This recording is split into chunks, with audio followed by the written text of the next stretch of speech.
Welcome back to the Ali Bond Show, Unfiltered, Uncensored.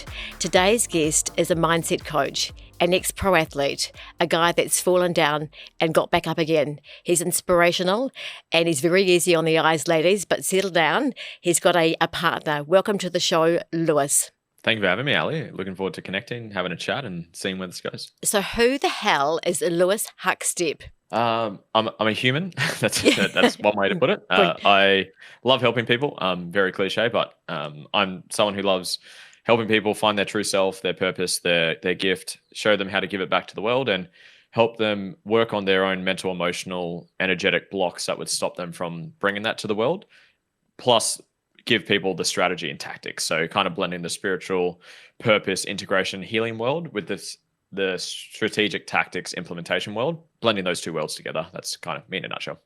So from pro athlete, I believe you were a pro athlete at one point in time before you moved into mindset. Semi-professional. So okay. I was contracted professionally, but I never played or debuted professionally, but I was in like the training tiers and the development squads. But I gave up before I made it to the top tier. So what made you give up?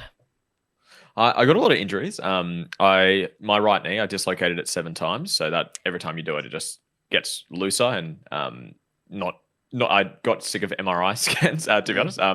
And I started to get into business. So it was kind of like injuries. I wasn't enjoying it as much because of injuries, and I started to get into business and started to see that pathway and self-development and all those things. So, and because of the injuries, because your performance kind of drops a bit, then you weren't as playing as well. You weren't as confident playing. So those two main factors came into it. Was there a moment that you can remember that was really pivotal of the switch that I am moving into this new space? I can't remember a specific moment. A bit of a theme of it was I was starting to do, so I got into the gym industry. So I opened a couple of gyms when I was 22, and I started to get into self-development. So Tony Robbins, Masterminds, Cohen Ray, Gary Vee, and all this sort of self-development stuff. And I just remember like driving to football training because I was in year 12 still. So I was in high school. I just started doing self-development and network marketing. And I was still playing football, so it's quite busy. And I just remember driving to football training. It's like I just wasn't enjoying it. I was more excited to go back to the gym where we started to do business and make money and learn and grow and do all these podcasts. So it was just kind of that thing. It's like I just wasn't that inspired and excited to go back to the football field. I like training. I train most days, but the football and just started to, I guess, fizzle away eventually. So tell me, you opened a gym while you're still at school? Just out of it. So I went down. So I was in year 12, and my school was a sporting school. I'm on the Gold Coast. I went to PBC. It's a very big sporting school, and they offer a 3-year senior. So you split year 12 over 2 years, so you can split your subjects up. Because I was doing a lot of sport, like I was training on average 3 times a day, like in the morning, during the day, and after school, plus games as well. And plus I was doing a heavy level of study, like physics, biology, Maths B, OP English, and I did my diploma in fitness there as well. So I was like super busy, and I split up over there. And I started work experience when I was 18. That's when I wanted to get into I wanted to be a personal trainer and a high school teacher. That was my vision back then, before I knew what was possible. And I wanted to be a personal trainer, so I started for free, worked for free for 2.5 years for work experience. I did network marketing during that time, so I was making money then. So I was making about 6 figures through network marketing, but I was working at the gym for free and then making my money through the gym with network marketing. And then I bought into the first one when I was 20, then second one at 21, then third at 22. So I just went like build, hustle. Obviously hit a breaking point and like transition into what I'm doing now, but we can talk about that if you want to go there as well. Wow, so that's that's a lot of I guess for somebody so young to achieve. And so let's talk about burnout and how that hits your world. Yeah, so for me, burnout, there's 2 types of burnout. There's the energy health side of burnout. Like if you don't eat well, don't sleep well, don't look after the vessel, like you'll be exhausted and tired, and you're exhausted, and that's what some people's perception of burnout. Then there's mental and emotional burnout. For me, it's just knowing what your values are and living to them. It sounds super simple, but just to zoom in a little bit. So values, where most people see them, are character traits and behaviors. They think honesty, control, loyalty, freedom, things like this. For me, those are not values. They're behaviors and character traits. For me, values are areas of life that intrinsically fulfill you. Things like family, health, learning, coaching, travel, experiences, music, dancing, business, wealth, things you do. I say if you can't fill your calendar with it, it's not a value. I joke with people. I say, go fill your calendar, excuse me, your calendar with freedom, or go fill your calendar with honesty. It just sounds weird to say that. But if I say go fill your calendar with family, with health, with learning, with career, with business, with travel, those are things that you can do. So for yourself and for all your listeners as well, Ali, it's think about what areas are actually meaningful to me. For you, it would be some form of business or growth or wealth or development or coaching or speaking, because that's what we're doing right now. Pretend you were never able to prioritize those and you put other people's values ahead of your own. How would you feel personally after a bit of time? Absolutely should. Shit house. And low self-worth is feedback you're not living to your values. So when you're feeling down, your self-worth shit, you just want to give up, you're just not living to your values. You're not prioritizing them. And everyone's values are unique to the individual. And the higher the value, the more important it is to the individual to fulfill it. My highest value is coaching. I can coach for a long time. I do, on average, I'd say 10 hours of coaching a day. Whether it's clients, whether it's filming content like we are right now, I see this as coaching right now. So I love coaching. But for me, family is not a high value of mine. It's not in my top 7. So it's probably, you have a unlimited list of what things you value. But for me, family isn't in my top values. So I don't feel inspired to go talk to my family, hang out with my family for long periods of time. That doesn't mean I don't love them. I spoke to my dad yesterday for his birthday. I speak to my mum probably once a fortnight, once a week to check in.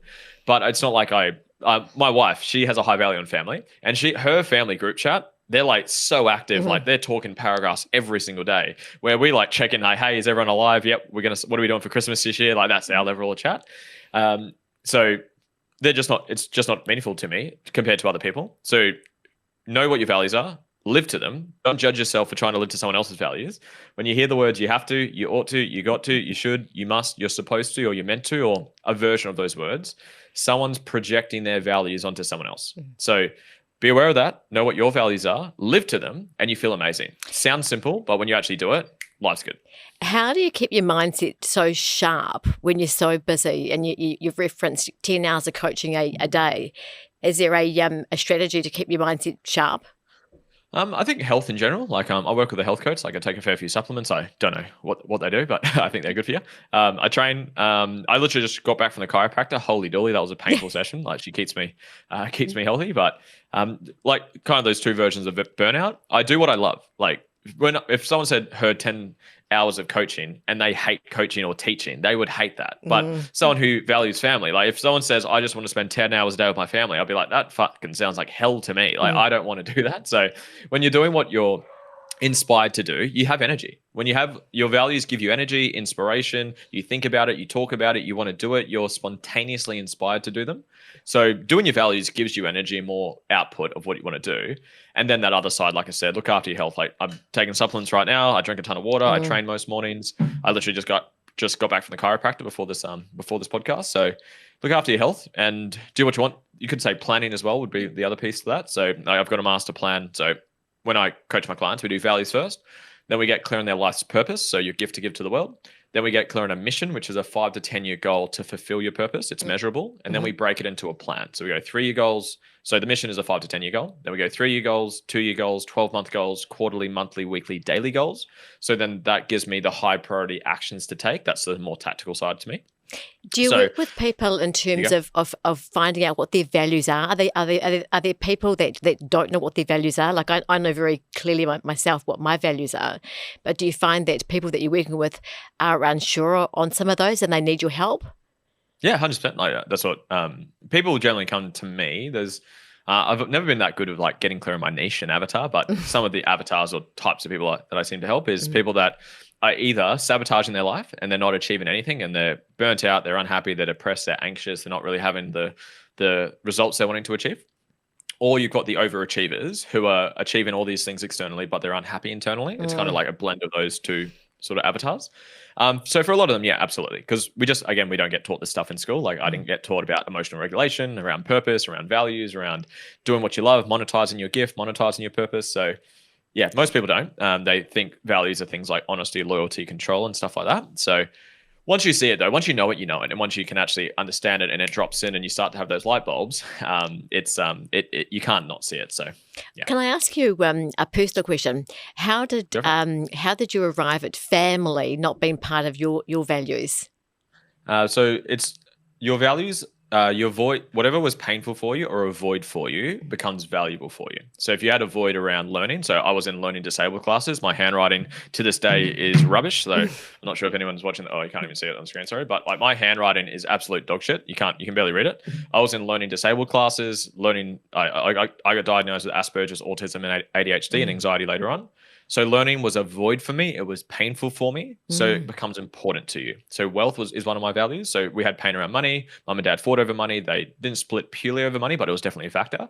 So wealth was painful or a void, wasn't to the degree that I wanted it. So it becomes important to me. Family wasn't a void for me. So family, like we had time around the family. And it wasn't like I was yearning for that when I was younger. It's like people that value travel and experiences, they wouldn't have been able to travel or have experiences to the degree they wanted them to be.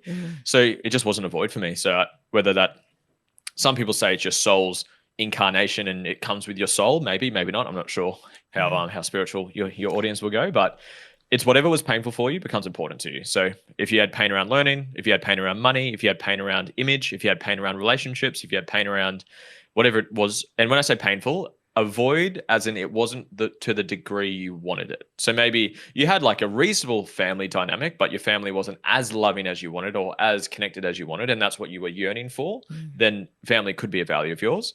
So you don't really choose your values. It's just what is intrinsic within you is meaningful for you. Those are your gifts. Those are your values. What would you say the greatest belief that you were raised with that you've had to unlearn in your lifetime? Can you repeat the question, please? What belief that you were raised with, perhaps through childhood, have you had to unlearn to become the guy that you are and are becoming still? It's a beautiful question. So two that came up. One was that men don't show emotions, or showing emotions are weak or bad, or they shouldn't do it. So you become like a lot of men and women, of course, but in my upbringing, it was more harder towards men in this topic. Like men have to be strong and not show emotions and suppress all their stuff. So which just results in a lot of suppression of people's truth and emotions and feelings. And whatever you suppress, you express through your life. So that suppressed anger or guilt or shame is going to show up in your relationship, in your business, in your career, in your health, in your finances, or whatever it may be. So that was definitely one of them. And it was actually one from my dad that came up as you said that. When I first started working for free for the gyms, my dad said something, no one works for free. I was like, well, I had no value to add. I had time. I didn't have like skills then. So I was trading my time for skills. Now, some people can get taken advantage of, don't get me wrong, but I see one of the greatest hacks to learn shit quicker is go find someone who's living the life or having the results that you want and learn from them in whatever means possible. I didn't have any money. I couldn't pay for it. I didn't have many skills to add to the business. But he was my mentor at the time, was doing well. He was making a lot of money. He was helping a lot of people. And I was like, how do I do that? Can I work for free? So those two came up when you asked the question.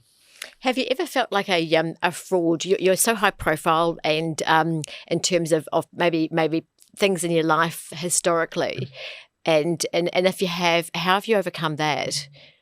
Because you've got quite a significant profile.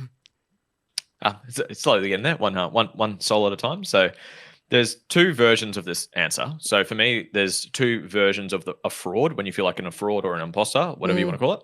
So the first version is you live into someone else's values. So you're trying to be number two of someone else. So you're trying to fulfill this career or this degree or study or achieve these things to impress mum or dad or society or religion or your friendship group or whatever it may be.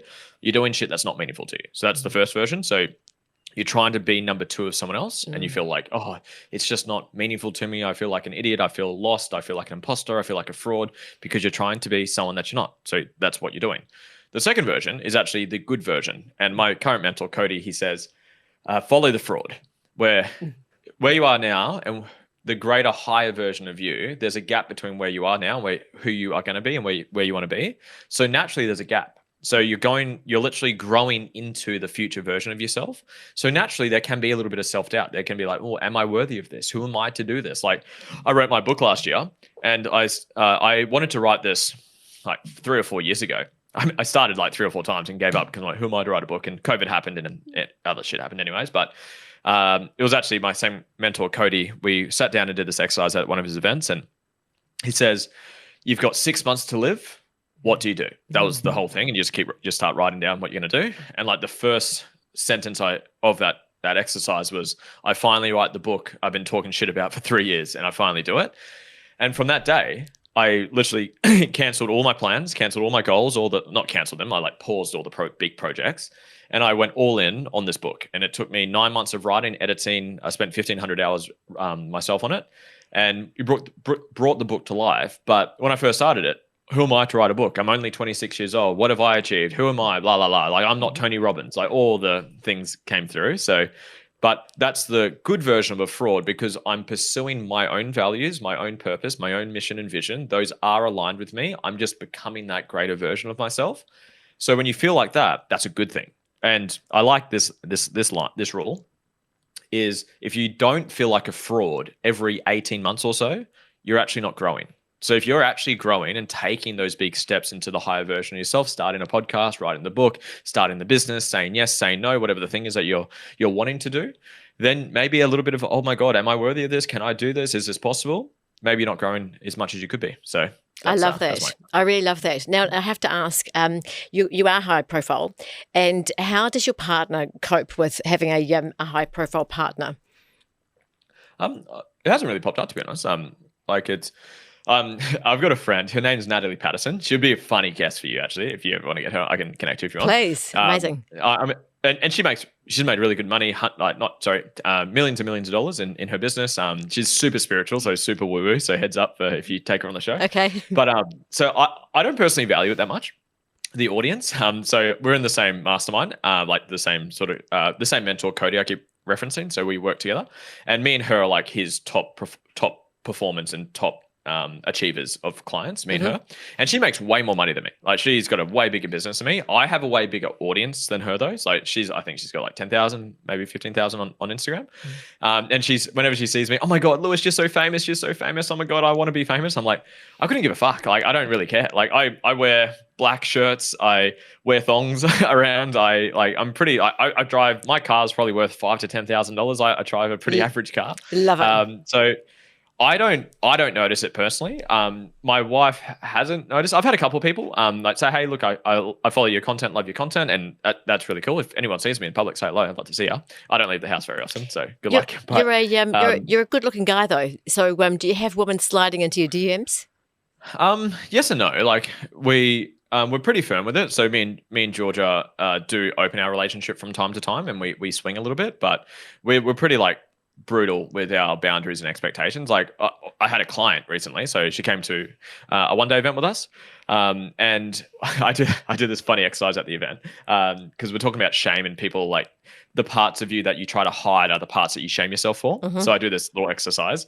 I say go partner up with someone that you've never met before, and I say look your partner in the eye, and I say the person with the shortest hair will go first, and I say don't answer the question straight away. Pause, because I'm going to give you a second piece to it.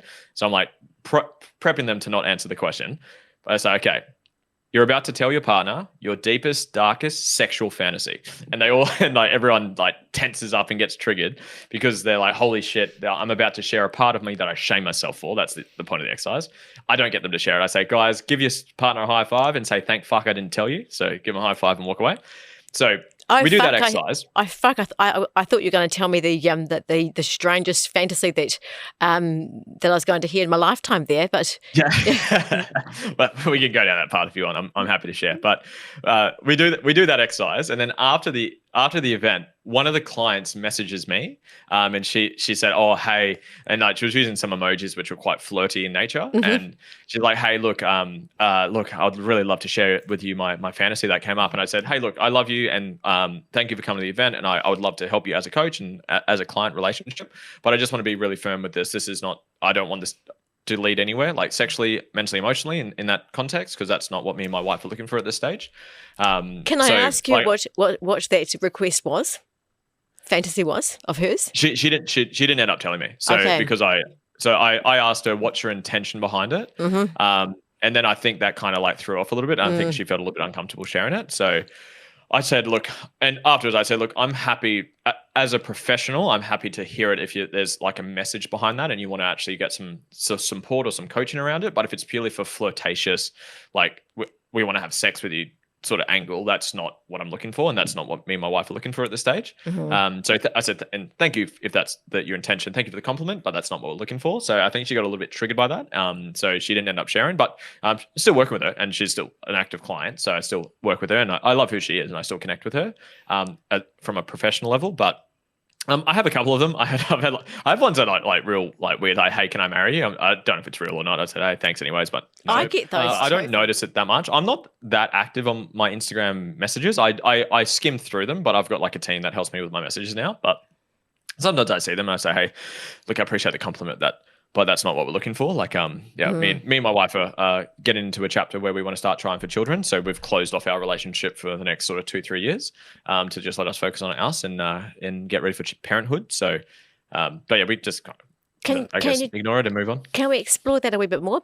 So you're married, and when we talk about an open relationship, that means that you've got you're able to date other people, sleep with other people.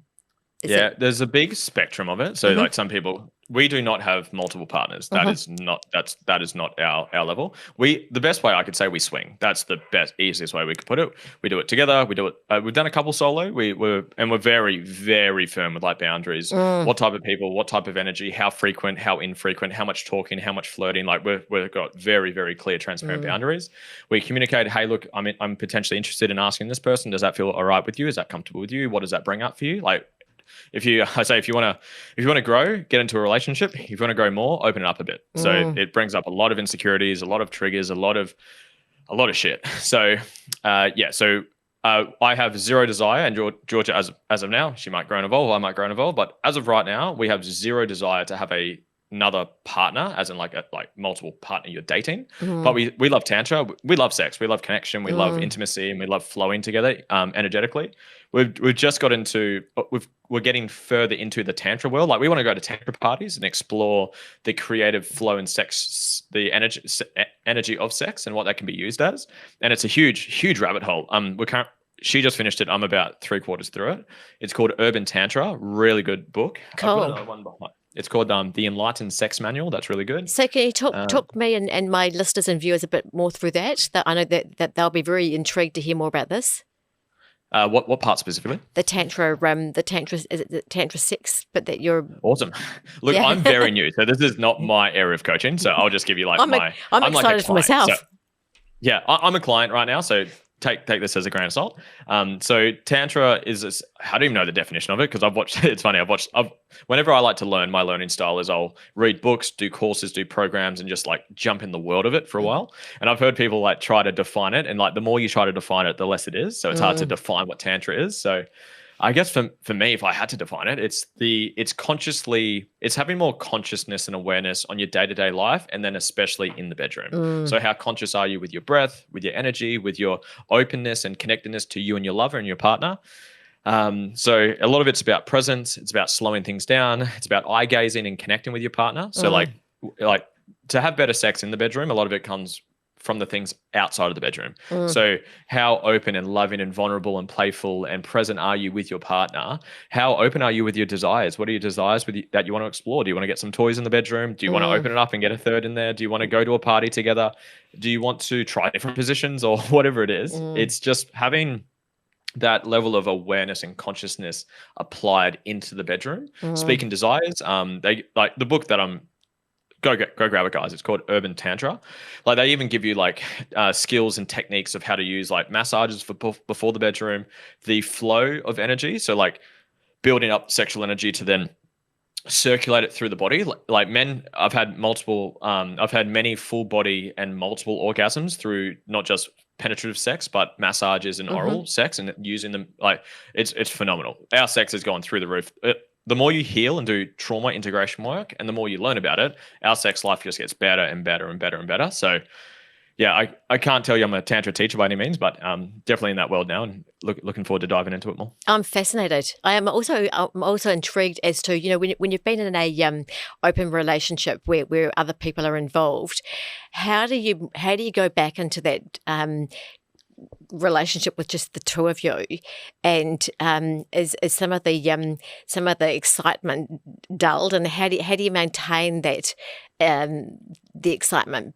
Because for us, because the communication goes through the roof, it has, every time we've done it, there's certainly sometimes triggers that come up. So like trigger warning, triggers come up. I'm not enough. I'm too much.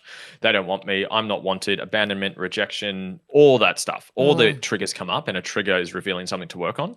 Now, I talk about triggers versus boundaries because that could be a disclaimer to just go do whatever you want, and your partner just needs to work on their triggers. Don't weaponize that, please. Honor and love your partner and respect each other's boundaries whilst also integrating triggers. That's a dance that you learn to have together in a conscious, honorable way and a respectful way. But every time we do it, every time we have an experience, whether we have one with someone joining us or we have one solo, once we come back, we take time to integrate and take time for each other and reconnect with ourselves. So in terms of frequencies, we don't have them more than once every 2 months. So like because we honor our relationship first. For us, because we have now friends that are kind of in this world, I've seen people, and I'm not heavy into the world, but from what I've perceived anyways, a lot of men are quite pushy for their partner to get into this world for not necessarily the healthiest reasons. So for us, if you guys want to go down this rabbit hole, there's a book. It's called The Ethical Slut. That was the book I read, I think like 8 years ago now. Maybe, yeah, give or take. It was a while ago when I first read it, because I question everything, as you can probably tell from my work. I like question why? Why do you have to have this style of monogamous relationships? That's the way it has to be, should be, ought to be, got to be, which is projections of beliefs and values. Like why? So just make sure you're doing it for the right reason. So what are your desires? What's your truth? Don't suppress your truth. Is what you're wanting authentic, or is it a trauma response? That's a very honest, discerning question that you got to tune into, because I've seen people who get into it who just want to express all their trauma through this lifestyle, where it's not coming from an authentic way, versus like, hey, look, I truly have this desire to explore this. And it feels healthy. It feels like it's not overcompensation. How does that feel to you? How does that land for you? You got to make sure both partners are aligned. It can't be, I want this, you want that, and well, just listen to me because that's what I want. You got to be super aligned with it. But we do a lot of communicating, a lot of unpacking. We don't do it too frequently because we want to honor our relationship. And we've cancelled day of when we've organized one because we weren't in a good headspace. So we honor our relationship first. If we are not in a good headspace, we will not do it. We don't do it too frequently. Every sort of, like I said, sort of 2-ish months. And we're now entered baby chapter, or like we want to start consciously getting ready for children. So we've completely stopped it probably for the next 2-3 years because we want to just focus on us. But yeah, done with the right integrity. Can I ask you, which one of you was the first to raise the open relationship? Was it your wife or you? That was me. And I brought it up before we started dating. So something I teach for my clients for relationships is, number one, do both partners take responsibility of their own trauma, their own insecurities, their own shit, technically. So they can work on it, because if you don't take your own ownership, you're going to project onto your partner, blame your partner, all these things. Second piece, which is what this piece is, are you both genuinely aligned with the vision for your relationship? And I talk about beliefs. It might be spiritual beliefs, religious beliefs. Do you want family? Do you want to travel the world? What are your wealth goals? What is your sex and intimacy desires? So that's what this came into for me. And this is the way I worded it, because I was only 23 at the time, or 22 at the time. And I said, Georgia, look, I don't know what this looks like, but I'm very interested in this. I just read this book and I'm still learning. I want to explore this world. I don't know what it looks like right now, but that's I want to be with a partner who wants to actively, healthily explore this world. Is that something you're wanting? I don't want you to do this if it's not for you. So this is where just speaking authentically. And that was, like I said, 8 years ago. Sorry, not 8 years ago. I should say 6 years ago. And we started tiptoeing into it. Like, we took our time to find the first person, to communicate it. And every time you do it, you learn more boundaries, more triggers come up, you integrate those, you find more clearer boundaries, because things would pop up that you didn't think would pop up. So it's been a journey. I think we spoke about this the other day, because we've seen I'm not sure if you follow Aubrey Marcus or you follow his work, but him and his partner Vilena, and they came out as a couple, but they're doing it where he's dating both of them and he wants a baby with both of them individually. Oh, and me and wow. George just sat with that and we're like, is that healthy? I don't know. Like, again, no one can answer it but Aubrey, and he got a ton of backlash from it. I'm not saying what's right and wrong. I'm not on either side here, but yeah, for anyone, if you know Aubrey, you'll know what I'm referring to. I've got a real philosophy of my own about judgment. I really believe that it needs to be put in the fuck up bucket, actually, and walk on by.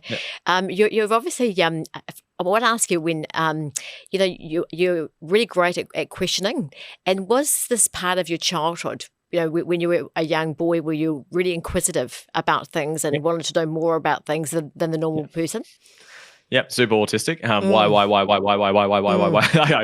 There's this stupid story, but it kind of is me in a nutshell. So you may have heard it. So mum is making a meatloaf and she cuts the ends of the meatloaf to put them in the oven. And the daughter goes to mum, why do you cut the ends of the meatloaf? And she's like, oh, I don't know. Grandma told me to do this. Mm-hmm. And so daughter goes to grandma. So grandma, why do you cut the ends of the meatloaf? She's like, oh, it makes it taste better. She's like, why? Oh, well, my mum told me to do that. And in this story, her mum's also alive. So daughter goes to great-grandmother and says, great-gran, why do you cut the ends off the meatloaf? She's like, oh, when I grew up, our ovens weren't very big, so I had to cut the ends off to get it inside the oven. So I only did it so it would fit in. So it's like, question why things are the way that they are. If you have beliefs and you can't tell me where those beliefs have come from, you've been indoctrinated into those beliefs. Mm-hmm. So I'm not saying what's right or wrong, but having that ability to challenge your own thoughts. I don't know who originally said this next line, but I got it from Alex Hormozi, but he references someone else. I forget who it was. But he says, we question all of our beliefs except for those we truly believe, those we never think to question. So when you can really be open with that and aware of, okay, why do I believe this? Why do we have to have the monogamous stock standard relationship where I don't know what divorce rate is right now, or the rate of cheating and infidelity is in relationship. It's not good. It's not a good number. I know that much. I don't know the actual number off the top of my head. But yeah, so I'm like, why? And that's why I was in learning disabled classes, because I question everything. But yeah, I'm very, very curious and inquisitive as nature, to answer your question. So for the young go-getter men and women that are watching or listening to this episode, what advice would you give them in terms of mindset and going after their big, wild dream? Bias with my answer. It's do what I do, but find your values, find your purpose, find your mission and vision, get clear on how you're going to fulfill that mission and vision and your values, and then learn how to identify your limiting beliefs or your beliefs that aren't serving you, your disempowering beliefs, and learn what trauma you haven't integrated yet, which will show up as triggers and coping patterns and insecurities and all that stuff, and integrate those, because that becomes the glass ceiling that would stop you from getting towards that. How do you do that practically? Grab books, grab podcasts, just like you're listening to this right now. Come work with a coach, go get into masterminds, change your environment. Quickest way to change your life is to change your environment, because by doing that, you actually indirectly do everything I just said. You're going to get around people who have more empowering beliefs, as long as you're getting into a better environment, that is. You're going to get around people with more empowering beliefs who are going to be hopefully healthily challenging you and supporting you towards what's meaningful to you. They're not projecting what you should do, have to, or to do onto you.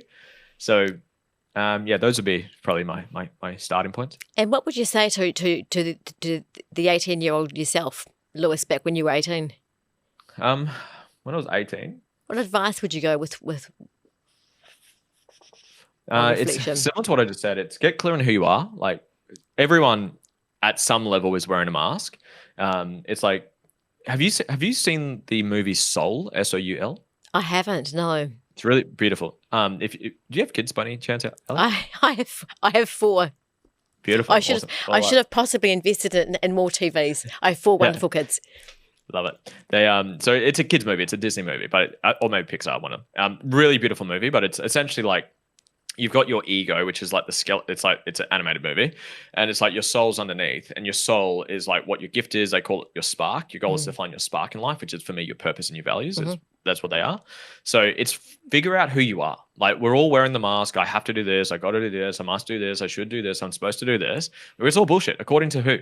And ask that whenever you catch yourself saying, I have to, ought to, got to, should. Say, according to who? Mm. Parents, society, religion, social media, parents, friends, whatever it is.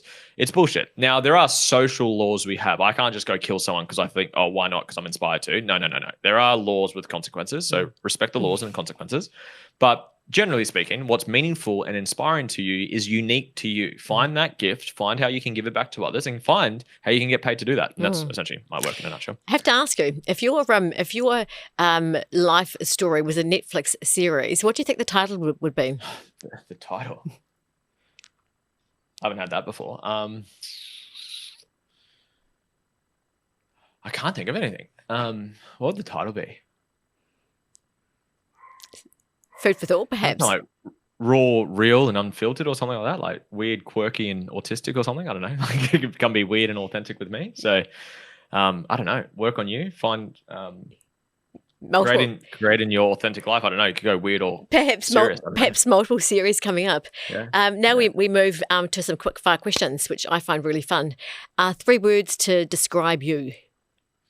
Weird, authentic, and quirky. Brilliant. And what's a book that has wrecked you in the best possible way? Change Your Thoughts, Change Your Life by Dr. Wayne Dyer. Okay. Who is your dream podcast guest apart from being me, of course? Of course. I would love to be on Diary of a CEO. I would love to have on. I don't really do guests these days, but if I was to do a guest again, probably Joe Dispenza. I'd love to have him on. I just love the Diary of a CEO too. Every episode's just phenomenal. Yeah, and love to be on that one day. What's a secret indulgence of yours?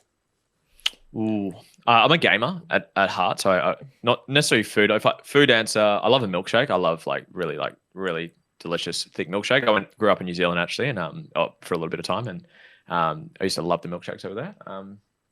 But I'm a gamer. I've been smashing Pokemon Go lately. So if anyone doesn't know that, I've been smashing that. I was playing that before I jumped on this call. So gaming and a good milkshake. Epic. Big fan.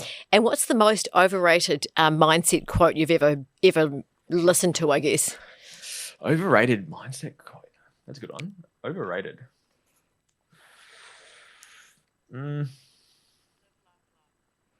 Like a live, laugh, love? It's my mind went to like the notion just work harder. Like there's truth to it though. That's why I'm like, yeah, there's truth to it, but it's the dance between it's like nothing you achieve will make you happy. Like if you think achieving shit will make you happy, you're fucked. You're chasing a mirage you'll never arrive at. It's about who are you authentically? What's that version of you inspired to have, and then go achieve that. But if you're just achieving shit to impress others, not going to work. Chuck in the fuck up bucket. What's the funniest DM you've received? Funniest DM? Funniest DM? Or weirdest? Oh, I got this funny one. It was funny. She came to my one day event. This is a different person. And she must have got drunk because she sent me this message. Oh, I don't want to say it because it's quite graphic, but she says, I would love to F you in the bed. You must have a great dick. In that sort of like bit more graphic than that. And then the next morning she's like, I'm so sorry. I was so drunk last night. Please don't tell anyone I sent you this. And then she deleted the message. So that was pretty funny. That cracked me up. Do you have any vices? Are you a fan of alcohol? Look, I smoke weed. I do that probably once a fortnight. And I do that generally for meditation purposes. So we've got a little sauna at home. So I'll have a puff or two, and then I'll get in the sauna and meditate. Really good for like problem solving, processing, and vision creation. So I do that. I'm very pro psychedelics. Like I've got a little mushroom behind me. I don't know if you can see it. So.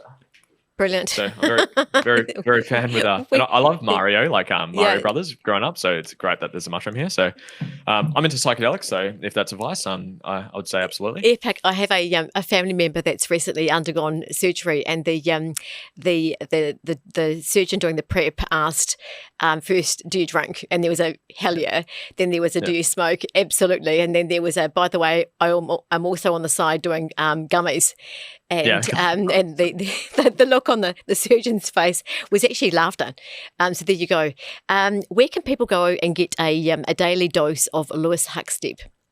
I'm pretty active on Instagram and YouTube. They're probably the top 2 platforms I'm focused on. I am on TikTok LinkedIn, Twitter or X, whatever, Threads and all the other ones. But me personally, most active on Instagram, and then I would say YouTube for the long forms, because I've been doing up to 3 podcasts per week now, so just cranking those out. A lot of them are just solo ones, just me teaching a lesson for like sort of 20 minutes, and I've been cranking those out lately. Do you enjoy those solo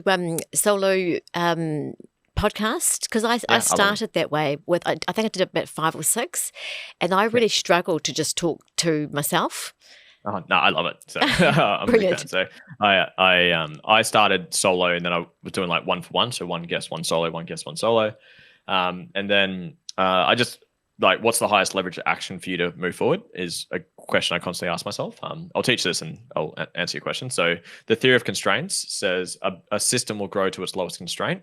So if it's, say, a business has 10 out of 10 marketing, 10 out of 10 sales, but a 1 out of 10 product, the product's obviously the constraint. If you fix the product is now a 10 out of 10, the business would grow, and then something else would break. So then we want to find what that constraint is, deconstrain that, then we grow again. Humans grow to their lowest constraint. It will either be a skill, you're lacking a skill, or you're doing the wrong skill, or it's something mentally, emotionally within you. Tony Robbins says it really well. Success is 80% psychology, 20% skills. So if you can constantly... I struggle with Tony Robbins shouting. Where I find that make a move, say yes. It's not really my vibe, actually. But finally, what's one thing that you wish people embraced more about success? Because in New Zealand, and I suspect Australia too, tall poppy syndrome is very much alive and kicking. Yeah. So what's the question? Sorry, what would people embrace about success? About success, embrace it about success.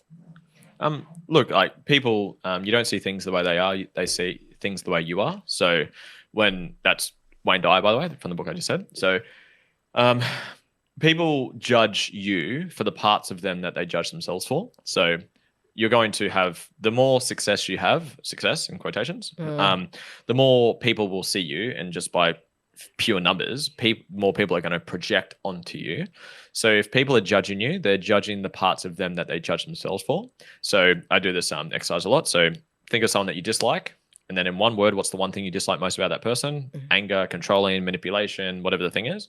The answer will be a part of you that you judge yourself for and that you don't love about yourself. All parts of a baby is worthy of love. You don't love that part of yourself. So I hope that helped. So just going to ask you finally, what does success look like and feel like for you?